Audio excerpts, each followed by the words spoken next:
Long, long ago, before there were any trees, animals, or people, there was only God. He was full of love, creativity, and dreams for something truly special. There was nothing at all, just darkness and silence. But God wanted to create something beautiful, something full of life. So he began his amazing work. On the very first day, God looked out into the emptiness and said, "Let there be light." And suddenly, light filled the space, breaking through the dark. The world was no longer dark and empty. Now it was filled with bright shining light. God saw that the light was good, and he separated the light from the darkness. He called the light day, and the darkness night.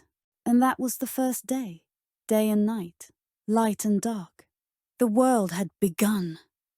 On the second day, God looked at the world and decided to create something else, something beautiful and vast. God said, "Let there be a sky." And right away, the sky appeared, spreading wide and high, filling the space above the earth.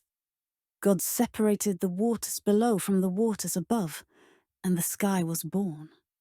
It was blue and full of clouds that drifted by, soft and fluffy like cotton candy. The sky was full of wonder, and God saw that it was good.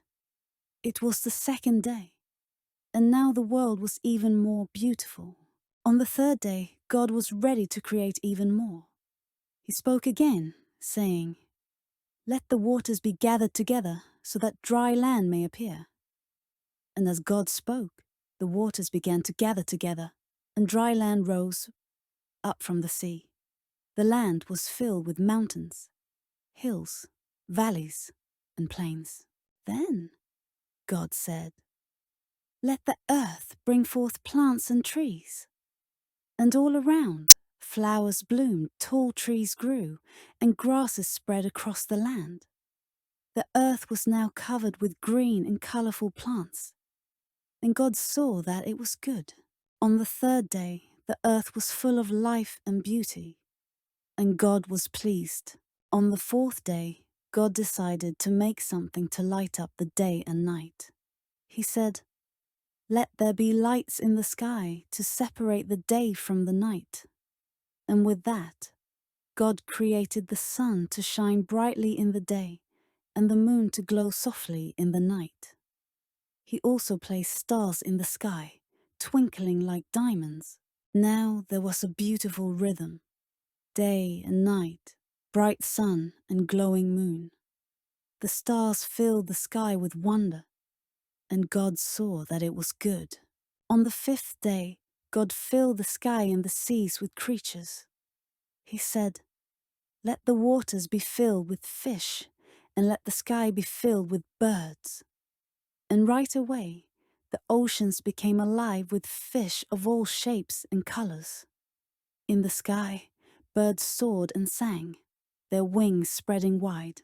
The sea and the sky were filled with life, and God was happy with what he had made.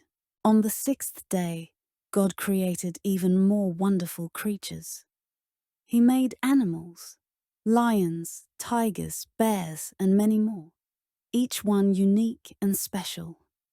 They roamed the land, running, hopping, and playing. God looked at them and said, "It is good."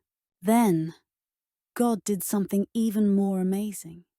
He said, "Let us make man and woman in our image." And so he created Adam and Eve, two people who were to take care of the beautiful world he had made. Adam and Eve were filled with love for each other and for the world. God gave them a special job, to take care of the land, the animals, and everything he had made. On the seventh day, after all the work was done, God decided to rest. He looked at everything he had made and saw that it was very good. And so, on the seventh day, God rested. The earth was peaceful and beautiful, and everything was just as it should be. God made everything with love. He created the land, the sea, the sky, the animals, and people, all for us to enjoy and care for. And He wants us to remember that the world is a beautiful gift. We should love it, care for it, and be kind to one another, just as God has been kind to us. God made the world with love, and He wants us to take care of it, just as He did.